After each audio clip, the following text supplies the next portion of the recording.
Assalamualaikum dan salam sejahtera semua. Baiklah, untuk kali ini kita akan sambung lagi sesi PDPR kita selepas bercuti itu hari. Lama juga kan kita bercuti kan? Okey. Baik, untuk kali ini kita dah masuk tema 6 iaitu sains, teknologi dan inovasi. Unit 16, kehebatan sains. Okey, jom.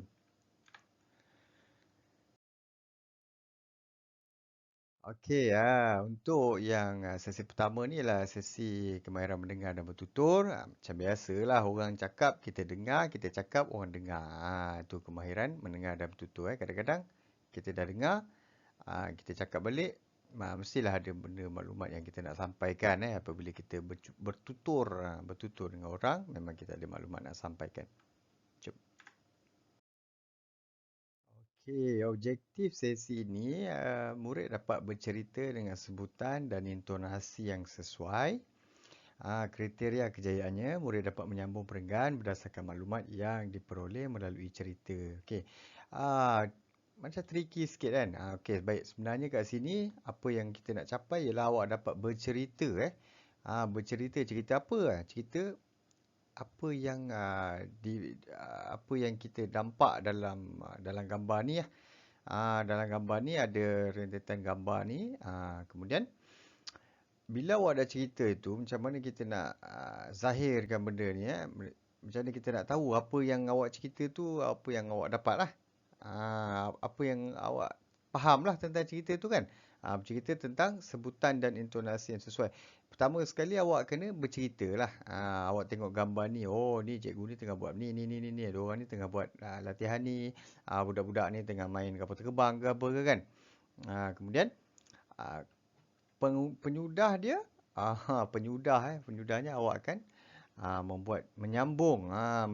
Dia tulis sikit je, tak adalah panjang no pun. Okey.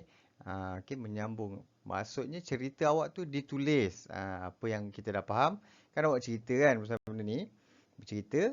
Jadi cerita itu akan ditulis. Jadilah benda tu konkret, nampak Okey, jom kita teruskan. Baik.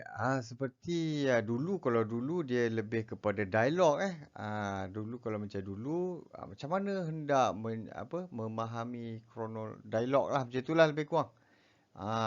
Kali ini macam mana hendak menyambung sesuatu ayat atau perenggan. Kenapa ayat atau perenggan ni? Sebab kat sini ni, tengok atas ni. Zara sedang belajar di dalam kelas. Guru sainsnya masuk ke kelas. Kemudian, ni titik tiga ni. Kemudian ni, bila dah ada kemudian ni, dia takkan berhenti kat sini tau. Dia takkan berhenti dekat sini, jadi dia akan bersambung lah. Siapa yang nak sambung tu? Yang nak sambung tu, awak semualah. Termasuklah dengan cikgu. Cikgu pun nak kena sambung juga kan. Tak tahu juga apa cerita ni kan. Jadi kita akan buat sama-sama. Macam mana kita nak menyambung benda ni melalui gambar-gambar ni. Gambar ni kemudian ada maklumat-maklumat lain yang berdekat yang dia orang dah letak kat sini kan. Ni maklumat-maklumat ni akan membantu kita untuk menyambung perenggan ni. Tapi seperti biasalah, untuk kita menyelesaikan sesuatu masalah tu, pertama sekali apa-apa hal pun, tak kira lah dialog ke, sambung ayat ke, buat cerita ke, buat ulasan ke dan sebagainya. Fahamilah dulu perjalanan apa benda yang kita nak settlekan tu. Apa benda yang kita nak buat tu. Kena tahu kronologi dia apa. Kena tahu cerita. Apa cerita? Apa cerita? Kena tahu apa cerita dia. Sebab apa? Kalau awak tak tahu cerita, akan keluarlah merapu-rapu orang kat sini tentang tengah bercerita, bukan bercerita tentang berkisar tentang kapal terbang kertas. Tiba-tiba kan awak cerita pasal kapal selam lah, kapal laut lah dan sebagainya. Jadi perkara yang penting ialah kita kena tahu apa kronologi cerita. Cerita ni apa? Apa cerita? Bila awak dah tahu apa cerita tu, kita boleh settlekan dia. Kita boleh pelan-pelan lah kita akan membina kefahaman kita untuk menyelesaikan sesuatu masalah. Okey? Jom lagi satu. Ada lagi? Ada lagi. Jom. Ni kronologi itulah. Alah, patutnya tadi lagi ni keluar ni lambat. Okey, nanti kronologi dia tadi okey.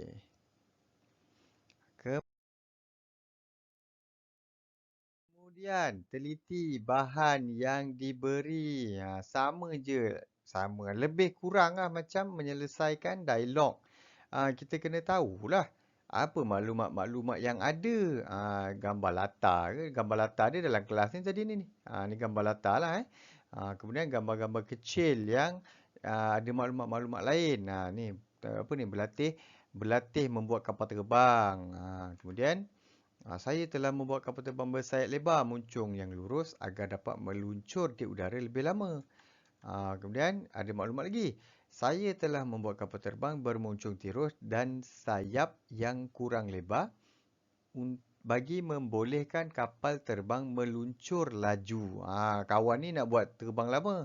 Kawan ni nak buat meluncur laju. Ini ialah maklumat-maklumat yang awak kena dapatkan. Barulah awak boleh menyelesaikan benda ni. Menyambung perenggan ataupun ayat ni. Kalau awak tak ada maklumat ni, menyertai pertandingan, muncul sebagai juara. Kalau awak tak ada maklumat-maklumat ni, sukar untuk awak melengkapkan tugasan ni ataupun melengkapkan perenggan atau ayat ni. Tak tahu cerita, awak tak tahu cerita, nak cerita apa? Tak tahu, kan? Kalau awak tahu, senanglah cerita. Dia bila kita tak tahu cerita, tak tahu apa cerita, kita tak boleh nak menyelesaikan lah. Kita tak tahu apa cerita. Jadi kita kena tahulah apa cerita dia. Kena tahu apa cerita. Bila dah tahu apa cerita tu, apa halnya ni, barulah kita boleh sambung.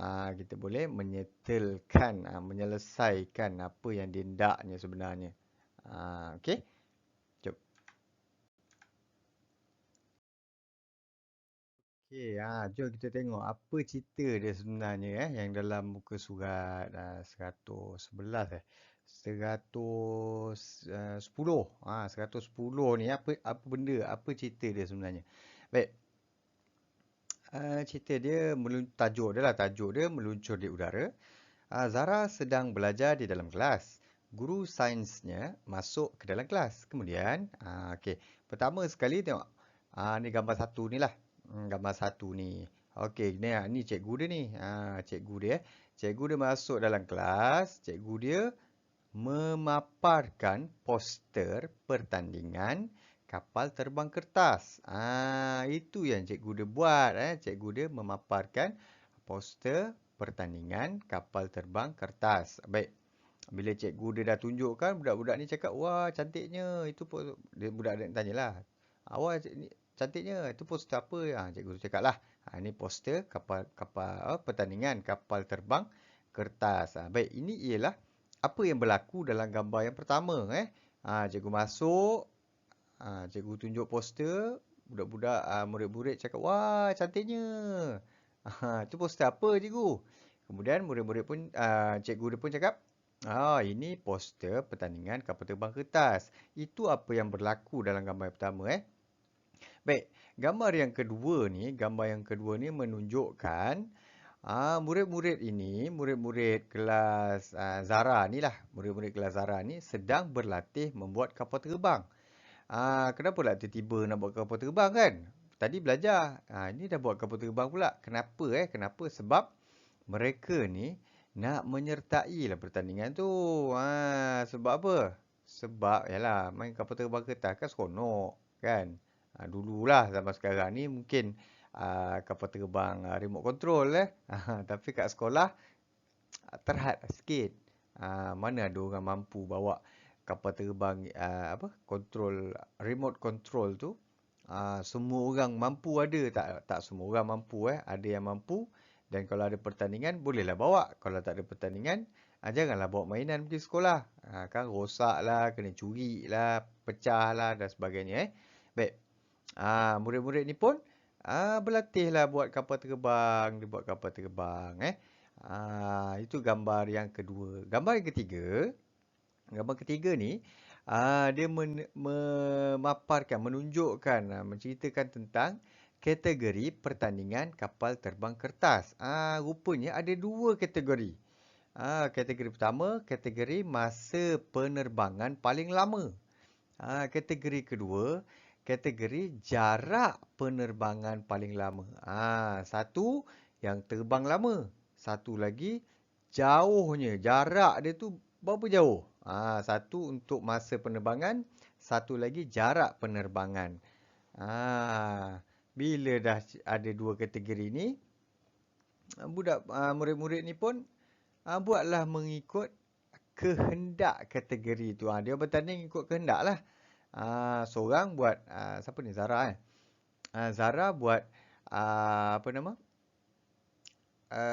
Membuat kapal terbang bersayap lebar dan muncung yang lurus agar dapat meluncur di udara lebih lama.